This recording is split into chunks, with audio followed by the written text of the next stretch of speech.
दोस्तों आज हम करने वाले हैं इस प्रैक्टिस सेट में कंप्यूटर के क्वेश्चंस किस तरह से क्वेश्चंस आपके एग्जाम में पूछे जाते हैं और इन्हीं क्वेश्चंस में से आपके एग्जाम में पूछे जाने की भी संभावना बनती है।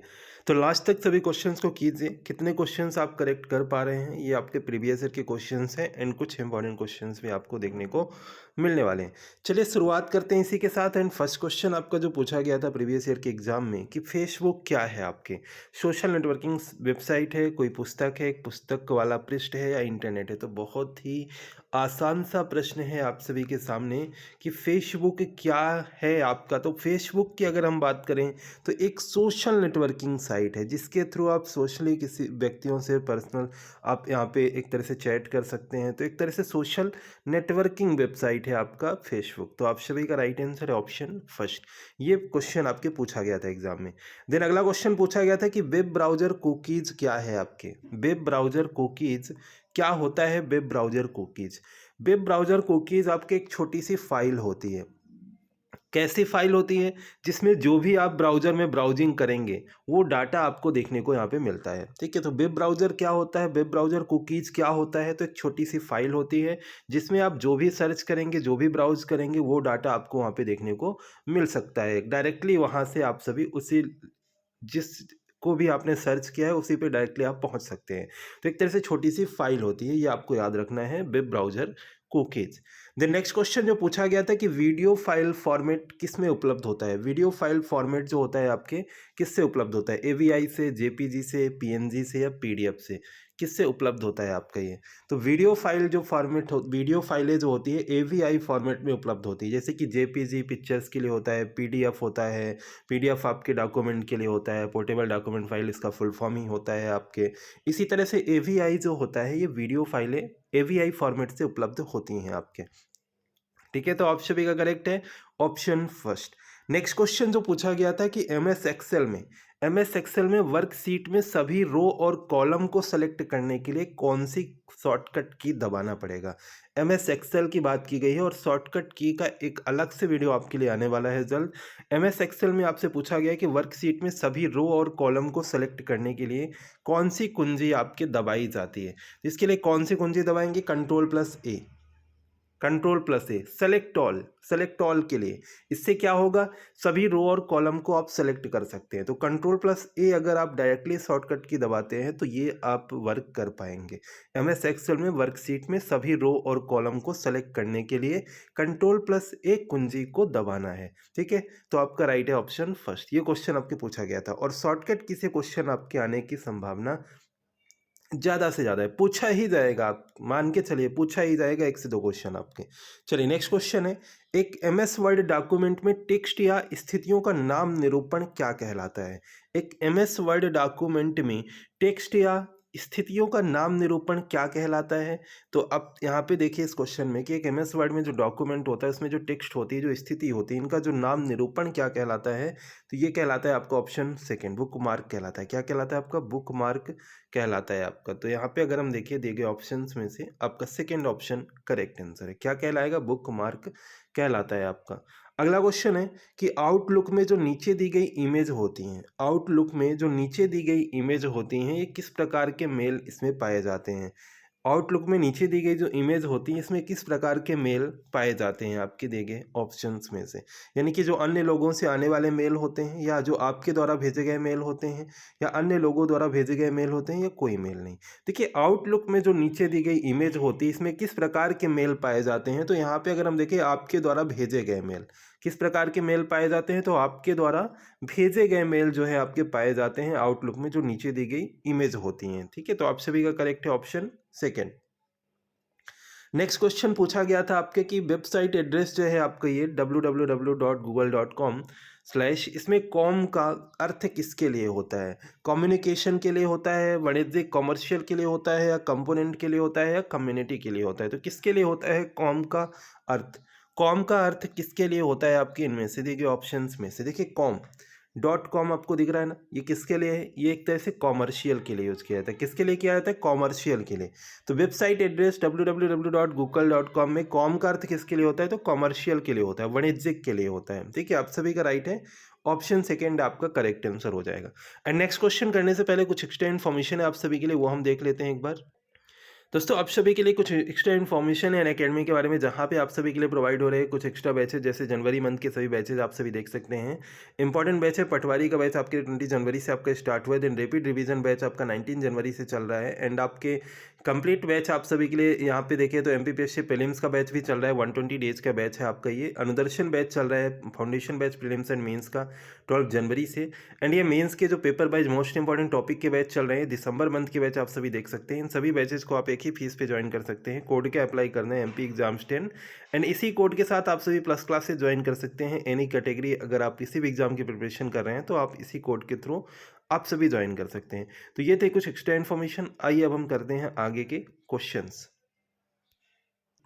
अगला क्वेश्चन आपसे पूछा गया था कि निम्न में से क्या सेंट्रल प्रोसेसिंग यूनिट का भाग है आपके। इनमें से क्या सेंट्रल प्रोसेसिंग यूनिट का भाग है आपके दिए गए ऑप्शंस में से।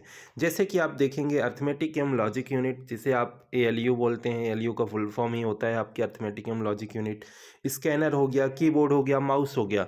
तो आप सभी ऑप्शंस को देखेंगे तो ये एक तरह से क्या होते हैं, ये एक इनपुट डिवाइसेज हैं। ये आपके क्या है, इनपुट डिवाइसेज हैं। बट अगर हम देखें यहाँ पे अर्थमेटिक लॉजिक यूनिट, ये क्या है, ये सीपीयू का पार्ट होता है। किसका पार्ट होता है, सीपीयू का।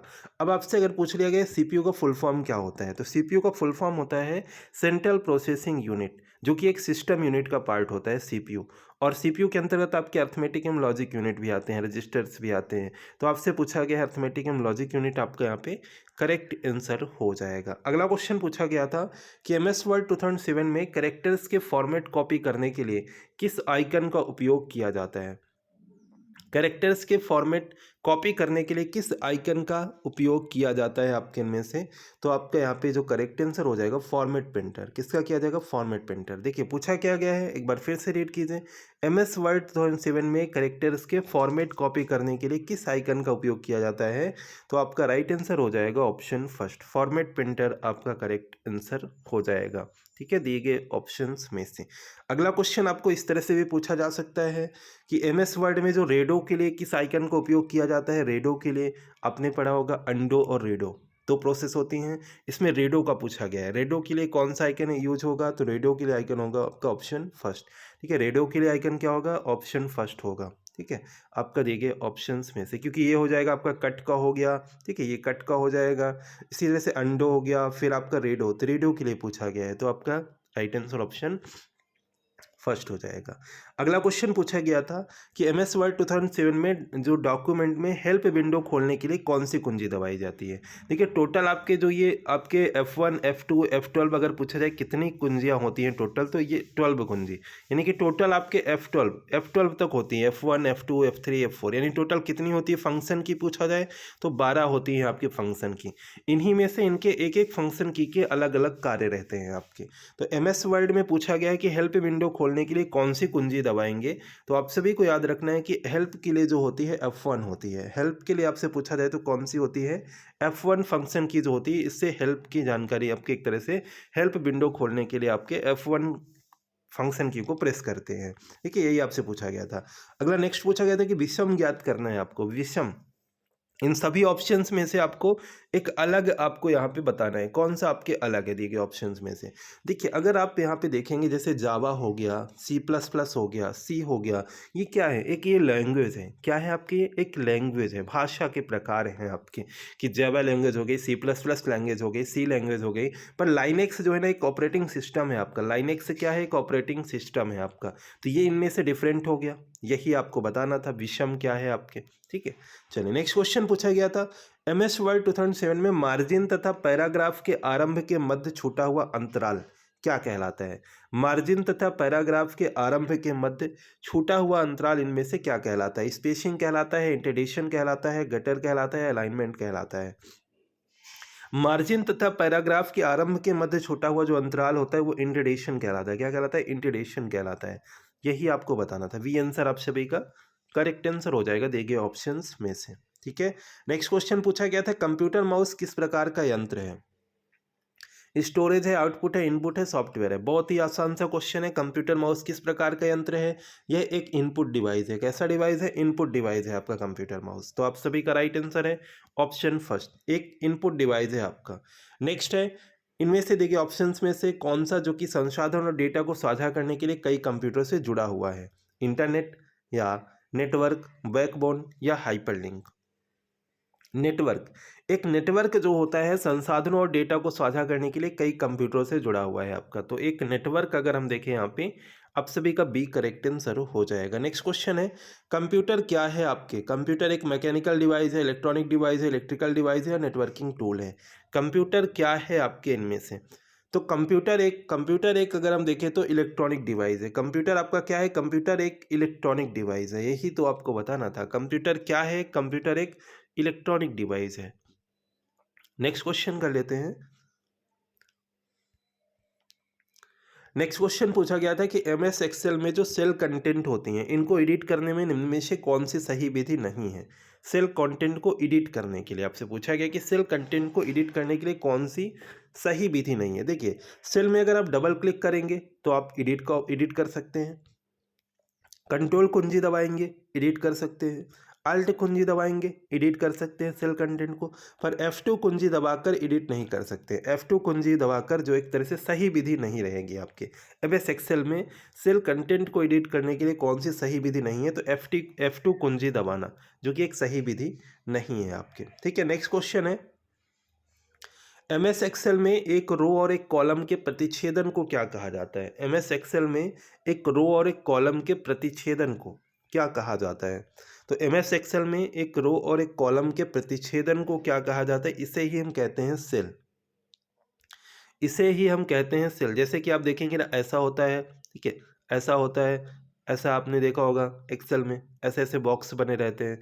तो एक तरह से एक रो और एक कॉलम, जैसे ये रो हो गया और एक कॉलम हो गया, तो इस तरह से जो प्रतिच्छेदन होता है इसे क्या कहते हैं? इसे सेल कहते हैं। एक ये आपका क्या हो गया? सेल हो गया। ठीक है, यही आपसे पूछा गया था। अगला क्वेश्चन पूछा गया कि जीबी का विस्तृत रूप यानी फुल फॉर्म क्या होता है? जीबी का फुल फॉर्म क्या होता है? जीबी, 1 GB, 2 GB, डेली आप यूज करते हैं डेटा। जीबी का फुल फॉर्म होता है गीगाबाइट। याद रखिएगा, जीबी का फुल फॉर्म होता है गीगाबाइट। क्या होता है? Gigabyte. Next and last question है, एमएस एक्सेल 2007 में सेल में लंबे टेक्स्ट को अनेक में विभाजित किया जा सकता है। आप ऐसा किसके माध्यम से कर सकते हैं? ऐसा आप किसके माध्यम से कर सकते हैं? होम टैब में रैम टेक्स्ट पर क्लिक करके, या क्यू टैब में ऑरेंज वॉल पर क्लिक करके, या पेज लेआउट टैब में लाइन पर क्लिक करके, और पिक में से कोई नहीं। देखिए, एमएस एक्सेल में 2007 में सेल में लंबे टेक्स्ट को अनेक में विभाजित किया जा सकता है, और आप ऐसा कर सकते हैं होम टैब में जो रैम टेक्स्ट पर क्लिक करके। इस प्रोसेस के द्वारा आप सभी कर सकते हैं। तो आपका राइट आंसर ऑप्शन फर्स्ट। तो ये थे आज के हमारे कंप्यूटर के सभी क्वेश्चंस। आगे नेक्स्ट जो पार्ट आएगा वो हम करेंगे आपके 9/12 यानी कि 9 दिसंबर 2017 का सेकेंड शिफ्ट का पेपर हम देखने वाले हैं। ठीक है, तो चलिए मिलते हैं फिर नेक्स्ट वीडियो में। इस वीडियो को आप सभी शेयर कीजिएगा। चैनल पर अगर आप नए हैं तो चैनल को सब्सक्राइब कर लीजिएगा, बेल आइकन प्रेस कर लीजिएगा, जिससे कि आने वाले वीडियो का नोटिफिकेशन भी आपको मिलता रहे। तो मिलते हैं नेक्स्ट वीडियो में। Thank you.